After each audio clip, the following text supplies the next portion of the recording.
नमस्कार दोस्तों, स्वागत है आप सभी दर्शकों का हमारे इस YouTube चैनल सिमुकी फिनटेक पर। आज की इस वीडियो में हम लोग बात करने वाले हैं IRFC स्टॉक के ऊपर। मैं सबसे पहले क्षमा चाहता हूं कि मैं पिछले कई दिनों से लगभग 4 से 5 दिनों से मैं वीडियो अपलोड नहीं कर रहा था। ठीक है, तो उसके लिए मैं क्षमा चाहता हूं। कुछ पर्सनल कामों से मैं बिजी था, तो मैं उम्मीद करूँगा कि आज से फिर वीडियो कंटिन्यू रहेगा। और आज का ये वीडियो जो शॉर्ट टर्म इन्वेस्टर्स हैं उनके लिए काफ़ी महत्वपूर्ण होने वाली है। मैं अपनी एक पर्सनल रिसर्च पर एक अपनी स्ट्रेटजी शेयर करने वाला हूं। जब भी मुझे लगा है कि किसी स्टॉक में मैं फंस गया हूं, तो मैं हमेशा यही स्ट्रेटजी अपनाता हूं। अगर आपको भी लग रहा है कि IRFC में आकर मैं फंस गया हूं, मैं तो शॉर्ट टर्म इन्वेस्टर्स हूं, मुझे यहाँ पे नहीं टिकना है, मुझे नहीं रहना है, तो आज मैं आप लोगों के साथ एक स्ट्रेटजी शेयर करूँगा। And apart from that, today in this video we are going to talk about some of the important levels of IRFC, that is support and resistance, right? So let's begin. सबसे पहले नज़र डालो कि आज IRFC ने कैसा performance दिखाया है। एक जो चीज़ मुझे सबसे अच्छी लगी कि IRFC के जो भी कैंडल्स को सबसे पहले देखो आप, तो देखो यहाँ पर सब में आपका जो सेलिंग प्रेशर है वो बाइंग प्रेशर पर हावी रहता है, यानी कि उसे दबा देता है। यहाँ देख लो, ठीक है, यहाँ देख लो, यहाँ देख लो। देखो यहाँ पर क्या था कि मान लो कि एक कैंडल है, ठीक है, अगर इसके ये विक्स बहुत लंबे बनते हैं, इट मीन्स दैट कि वहाँ पर सेलिंग प्रेशर बाइंग प्रेशर के ऊपर हावी हो रहा है, मजबूत हो रहा है। लेकिन आज देखने को क्या मिला कि आज ये नीचे वाले जो विक्स हैं ये आज लंबे हैं। इट मीन्स दैट यहाँ पर बाइंग प्रेशर यहाँ पे, क्योंकि आपने क्या देखा होगा IRFC में कि ये ऊपर लेवल से दिन भर अच्छा चलता था, ट्रेड करता था, लास्ट समय में गिर जाता था। आज इन्होंने भी गिरावट दिखाई है, लास्ट में फिर से ये ऊपर उठ के गया है। इट मीन्स दैट यहाँ पर बाइंग प्रेशर अब हावी हो रहा है। अच्छी चीज़ें हैं ये, ठीक है। उसके अलावा मैं आपको हमेशा इंपॉर्टेंट लेवल दिया, वो लेवल था 24 रुपये का, ठीक है, उसे क्रॉस किया। मैं आपको बोला था कि अगर डे कैंडल सस्टेन करता है more than 20 rupees, then in upcoming days it will boom, means बहुत बड़ा धमाका होने वाला है, ठीक है। कल का दिन बहुत इंपॉर्टेंट होने वाला है। अगर कल भारतीय मार्केट बहुत मजबूत स्थिति में रहती है तो IRFC अच्छे रिटर्न्स देगा कम समय में, ये सबको पता है।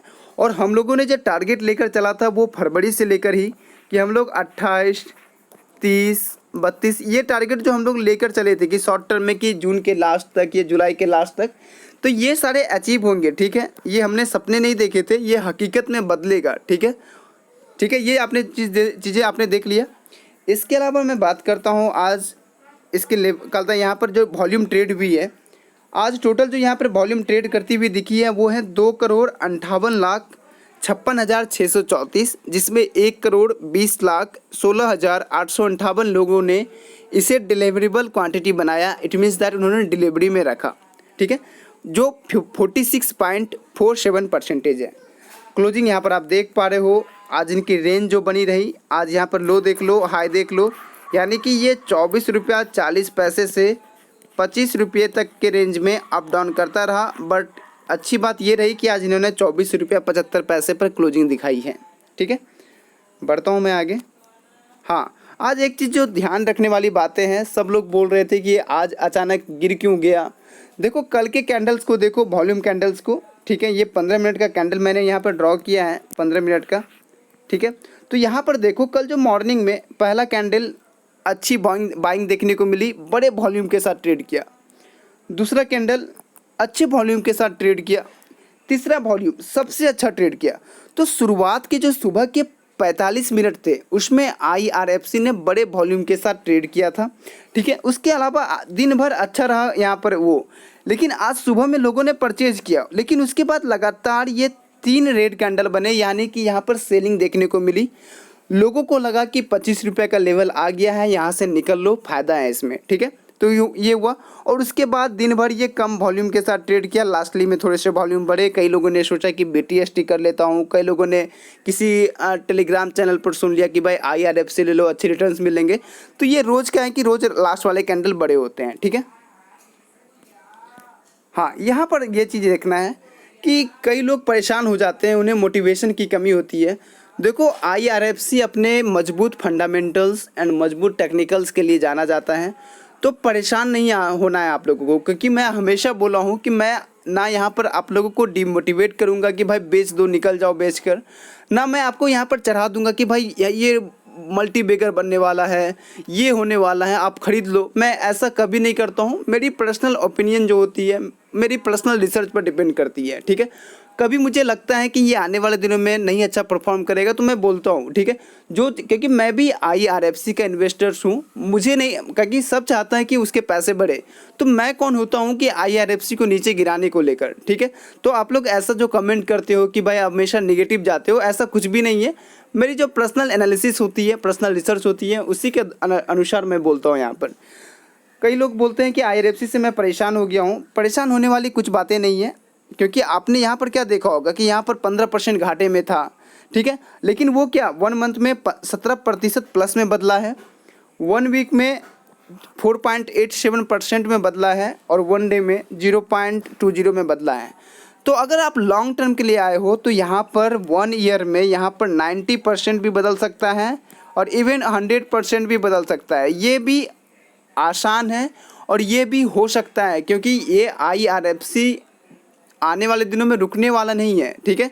अगर आप लॉन्ग टर्म के लिए आते हो तो यहाँ पर लेकर बैठ जाओ, सो जाओ, आपको अच्छी रिटर्न्स मिलेंगे, ठीक है। शॉर्ट टर्म वाले हो तो आप लोगों को एंट्री अभी नहीं लेनी है, बहुत उथल पुथल है, सही कुछ नहीं चल रहा है, ठीक है। हाँ, एक चीज़ और मैं बोलना चाहता हूँ।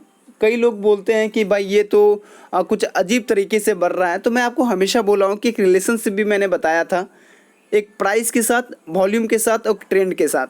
तो मुझे नहीं लगता है कि IRFC के अंदर कुछ ऐसा हुआ है कि वॉल्यूम घट गया, प्राइस बढ़ गया, ऐसा कभी कुछ नहीं हुआ है। तो डरने वाली अभी बात नहीं है। यहाँ पर देख लो, सब दिन, मतलब कि जिस दिन प्राइस घटा है उस दिन वॉल्यूम भी घटा है, जिस दिन प्राइस बढ़ा है, ठीक है, उस दिन वॉल्यूम भी बढ़ा है, ठीक है। तो यहाँ पर ट्रेंड जो होता है, ट्रेंड अभी भी यहाँ पर बुलिश ही है, डरने वाली कोई बात नहीं है। जिस दिन ऐसा लग जाएगा कि वॉल्यूम घट रहा है, प्राइस बढ़ रहा है, या प्राइस घट रहा है, वॉल्यूम बढ़ रहा है, उस दिन हम लोग मानेंगे कि यहाँ पर ट्रेंड अब नेगेटिव हो गया है, ट्रेंड बियरिश हो गया है, ठीक है, ठीक है। अब मैं बात करता हूँ स्ट्रेटजी पर कि आपको किस स्ट्रेटजी पर काम करना चाहिए। अगर आप शॉर्ट टर्म के लिए आए थे, यहाँ पर निकलना चाहते हो, तो आपको क्या करना चाहिए। जब ये 24 रुपये के लेवल पर ट्रेड कर रहा था तो वहाँ पर भी मैंने शेयर किया था। आज ये 25 रुपये के लेवल को क्रॉस किया था, सस्टेन नहीं कर पाया, अलग बात है। तो आपको क्या करना चाहिए अगर आप शॉर्ट टर्म इन्वेस्टर्स हो, तो मैं सजेस्ट करूँगा कि अगर कल भारतीय मार्केट मजबूत रहती है, अगर 25 के ऊपर इन्होंने ट्रेड करता है, तो आपको यहाँ पर 40% अपने शेयर को सेल कर देना चाहिए।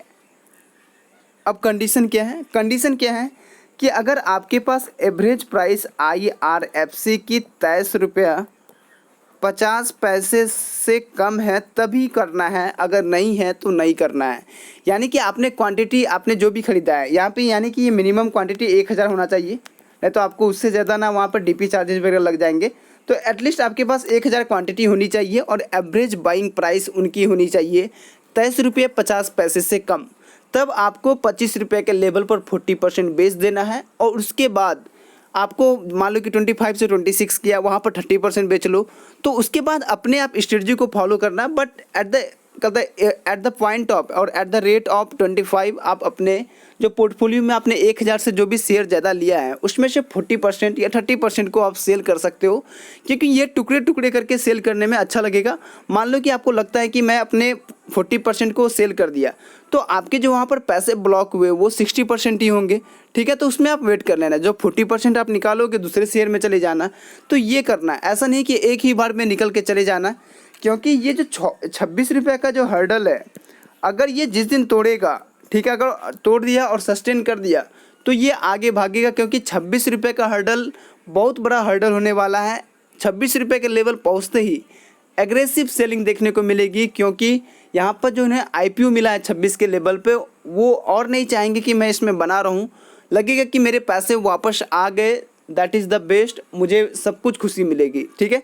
तो 26 का लेवल इंपॉर्टेंट है, तो आप अपने 25 के लेवल पर 40% बेच सकते हो अगर आपके पास IRFC के मोर देन 1000 क्वांटिटी है और एवरेज बाइंग प्राइस 23 रुपये 50 पैसे हैं, ठीक है, ये याद रखना है।